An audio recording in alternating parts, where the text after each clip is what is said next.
and let's move on to our next one, explicit ratio handling. Okay, here, this is a longer one than the other ones. Here we need extra attention. We may have cases in the library where the fund currency is different than the purchase order line currency and or the invoice currency. For example, I may have a fund which is in US dollars, and I may have a vendor who works with US dollars and euro, and I'm ordering something from Europe and it's coming to me in euro, and I want to use a currency which is from a specific date or just a specific currency.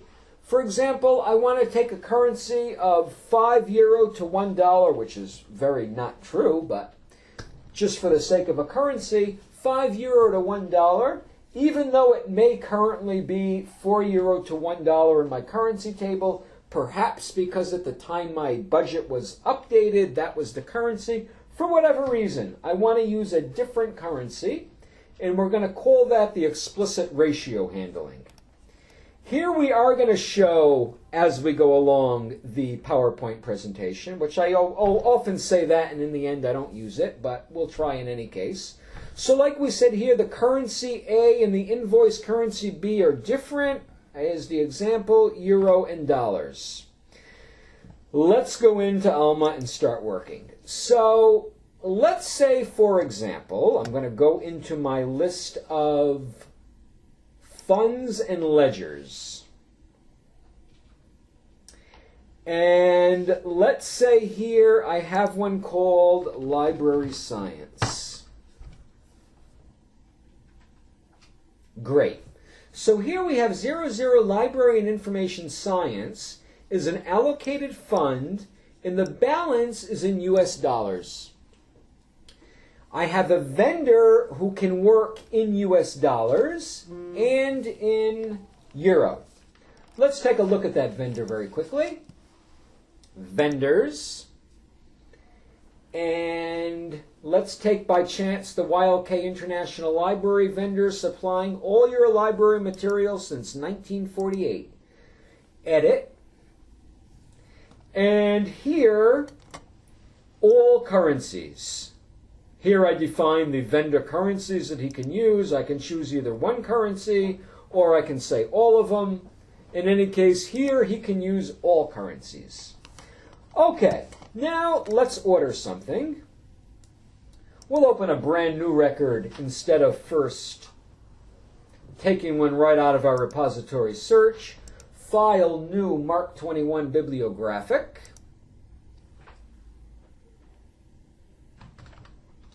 Let's make this a 245.14. The story of vendor currencies.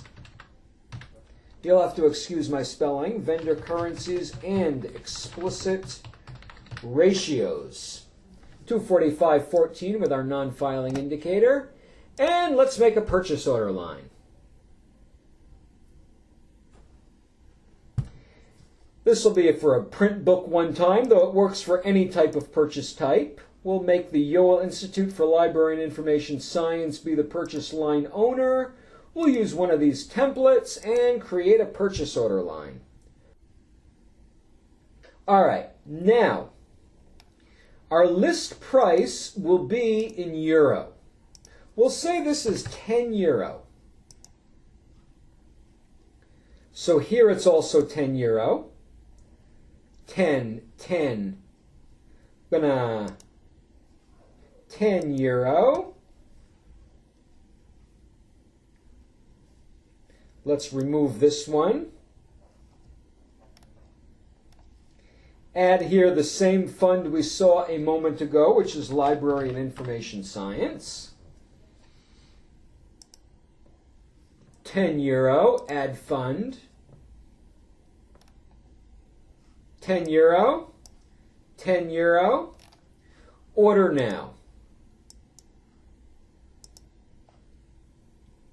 You're about to send this order, are you sure? Yes, I'm sure. Okay, so now we have a situation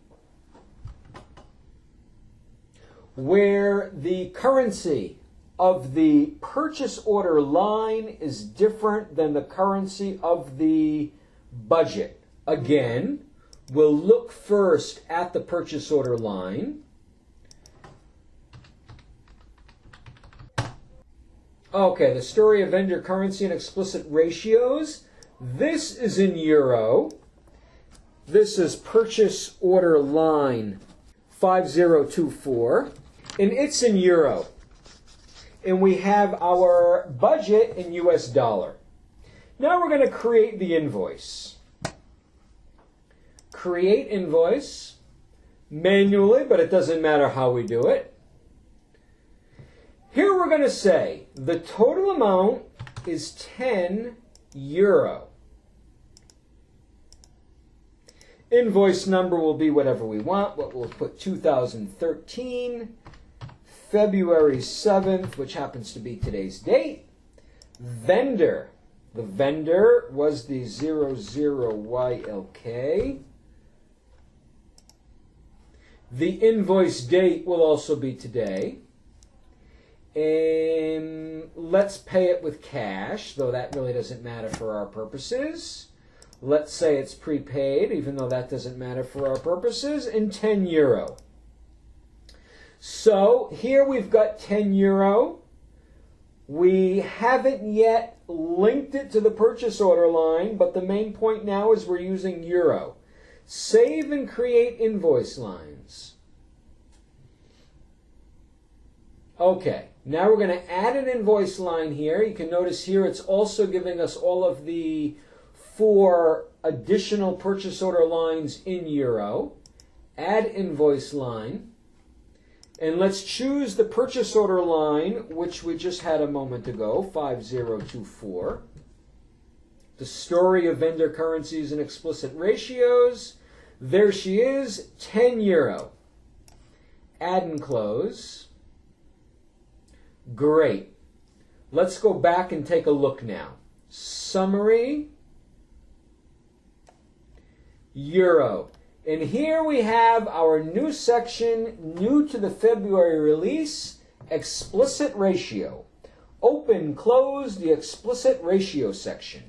Here we go. I'm going to click the plus, explicit ratio. Now I'm going to define what is the ratio between the fund which is used in this invoice and the currency of the invoice. In other words, what is the ratio between the US dollar, which is in my fund, and the euro, which is now in my invoice? Just for the fun, I'll say it's 1:5, just so we have an example. And I'll add it. Now I'll save and continue. Here's my foreign currency. Okay, that's been saved. Here's my, let's go in and take a look at the fund now and see what happened on the transactions. So we're back into the fund. Here's my fund, 00 Library and Information Science. And here I'm going to go to the Transactions tab. Today is February 7th. Here's my expenditure. I get an expenditure of 50 US dollars. If you recall, it was 10 euro, and I gave it an explicit ratio of 5. That means 5 times 10, 50. Let's take a closer look at that. First of all, I can link right to the related record. Let's do it. Here's the one we used. This is what we updated a very short while ago, our purchase order line. Back.